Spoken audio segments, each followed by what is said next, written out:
Stories by Shagufta চ্যানেলে আজ পাঠ করছি শিবরাম চক্রবর্তীর গল্প মেলায় গেলেন হর্ষবর্ধন। জয়দেবের মেলায় গেছেন হর্ষবর্ধন ভাতৃবর গোবর্ধনকে সঙ্গে নিয়ে। বিরাট মেলা, কত দোকান, কত পশারি, কোথাও নাচ, কোথাও গান, কোথাও বাউল, কোথাও বা কীর্তন, কোনোখানে তরজার লড়াই, কোথাও আবার ম্যাজিক। ভাইকে নিয়ে ঘুরে ঘুরে দেখছেন, সব দেখছেন, শুনছেন।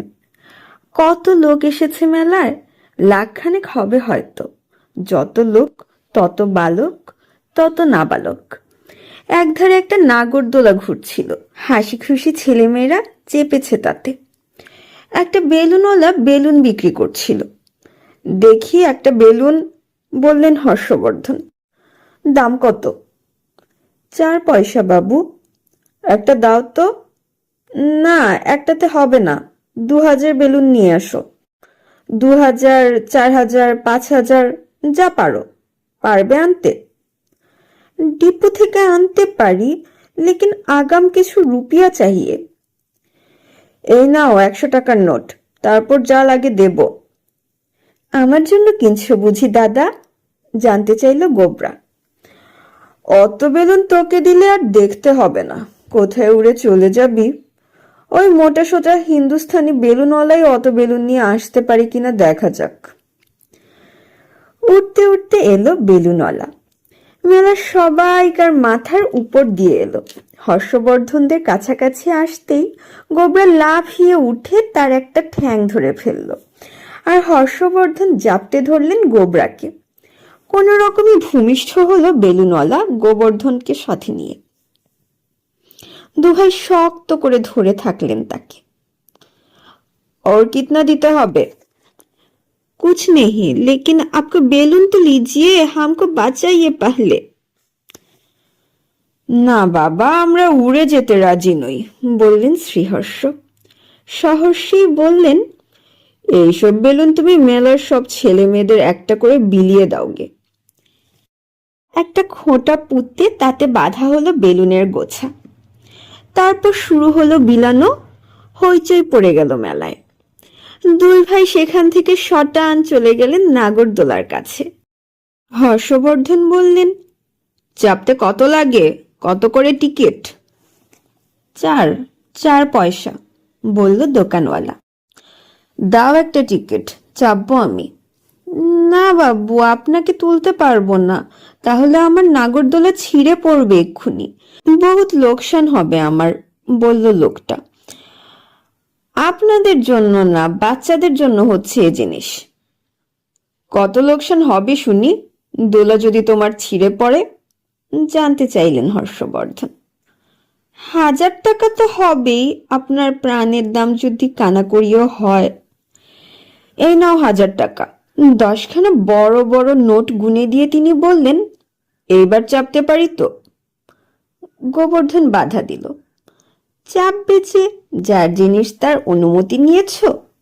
অনুমতি কিসের আবার, কিনে নিলাম তো। না না, সে কথা নয়, তুমি কার জিনিস সে খেয়াল আছে? তুমি তো বৌদির জিনিস, তার অনুমতি নিয়েছ আগে। তোলা ছিঁড়ে পড়ে মরলে কে বিধবা হবে, তুমি না বৌদি?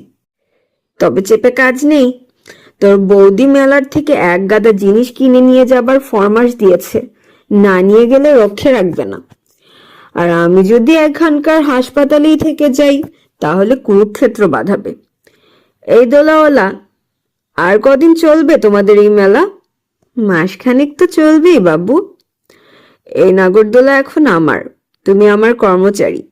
এই নাও তোমার 1 মাসের বেতন, 100 টাকা। সব ছেলে মেয়েদের তুমি অমনি চড়াবে আমার দোলায় এই 1 মাস ধরে, একটি পয়সা নিতে পারবে না। 1 মাস পরে এটা আবার তোমার হয়ে যাবে। চা গোবরা, এবার মেলা থেকে বেছে বেছে জিনিসগুলো কিনি গে। ঘুরে ঘুরে পছন্দ করে দুভাই মিলে এক গাদা জিনিস কিনলেন। কিনে কিনে জড়ো করতে লাগলেন একটা জায়গায়। খাগড়ার বাসন, বাঁকড়োর পেতলের পুতুল, মেদিনীপুরের গামছা, শান্তিপুরের ধুতি শাড়ি, কত কি। এইবার এগুলো স্টেশন নিয়ে যাওয়া যায় কি করে? মুটে ডাকতে হবে দাদা। কিন্তু মেলা দেখার মজা বাদ দিয়ে মোট বয়ে নিয়ে যেতে রাজি নয় কেউ, 100 টাকা দিলেও নয়।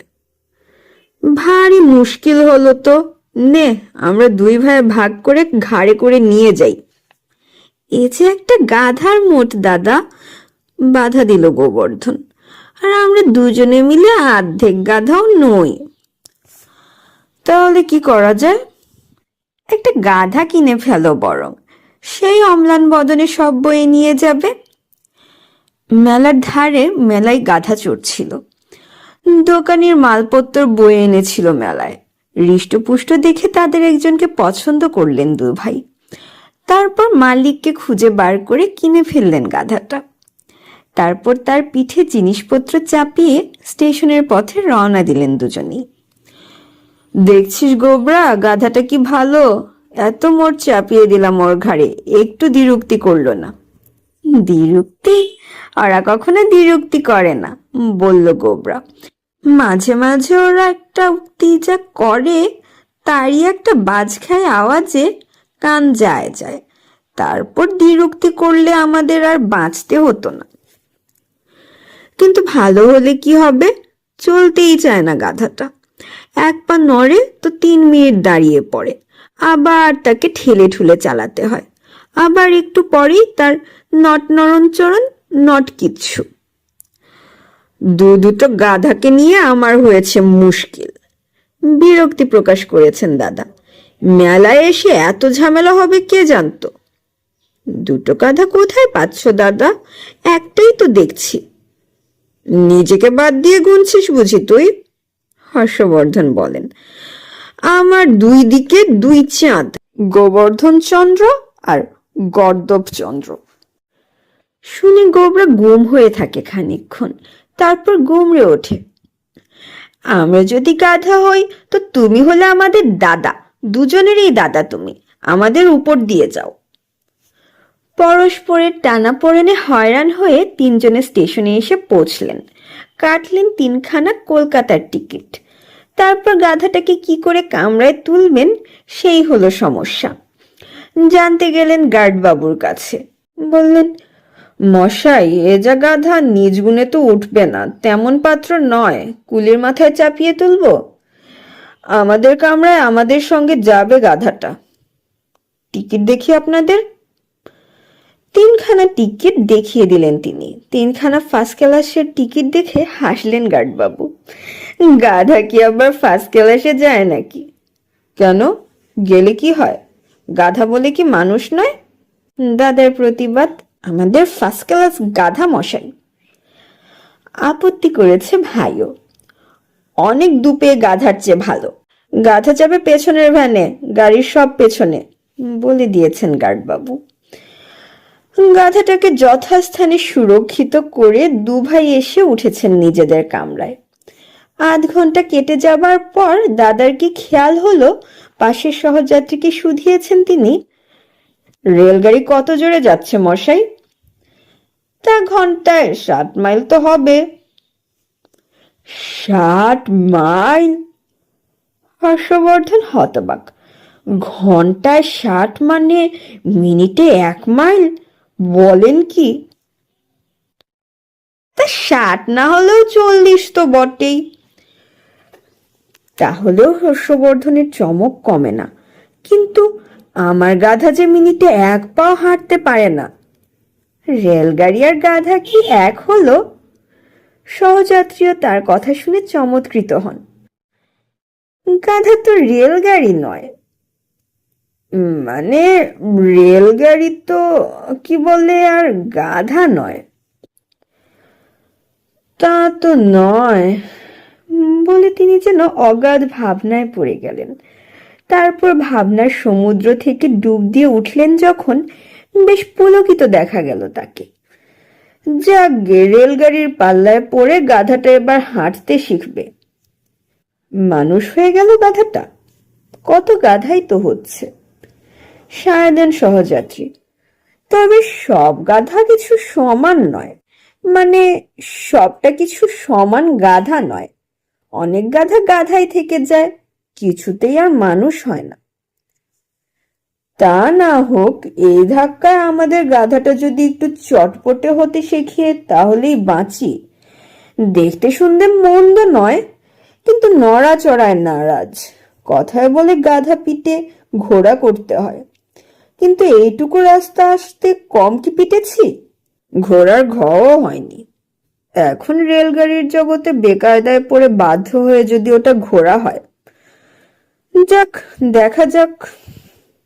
একটা গাধাও নিয়ে চলেছেন নাকি? রাখলেন কোথায় তাকে? এখানেই তো রাখতে চেয়েছিলাম, কিন্তু তুলতে দিলে কই? বললে যে গাধার স্থান কখনো মানুষের পাশে হতে পারে না। কিন্তু কেন মশাই, কেন বলুন তো? মানুষের সঙ্গে গাধার তুলনা হতে পারে না? মানুষ কি এতই অপদার্থ? এমনই কি যে একটা গাধারও অধম? তা কোথায় রেখে এলেন গাধাটাকে তাহলে? কোথায় আর রাখবো, যেখানে বললে সেখানেই।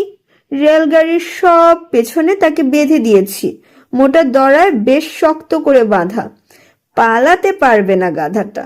বলবো কি মশাই, স্টেশনের এইটুকু পথ আসতে ও যা নাকাল করেছে আমাদের, আজ প্রায় কাঁদিয়ে দিয়েছিল। এখন এখন কেমন ঘন্টায় 60 মাইল করে রেলগাড়ির পিছু পিছু ছুটতে হচ্ছে, ড্রাম ছুটনি যার নাম। ছাড়া নেই কিছুতেই। গোবর্ধনও যোগ দিয়েছে দাদার উৎসাহে। কেমন জব্দ! মোরগ বেটা দৌড়ে দৌড়ে এমনি করে কলকাতা অবধি। কেমন জব্দ! আজকের মতো এখানেই শেষ করছি। এতক্ষণ সাথে থাকার জন্য সবাইকে ধন্যবাদ।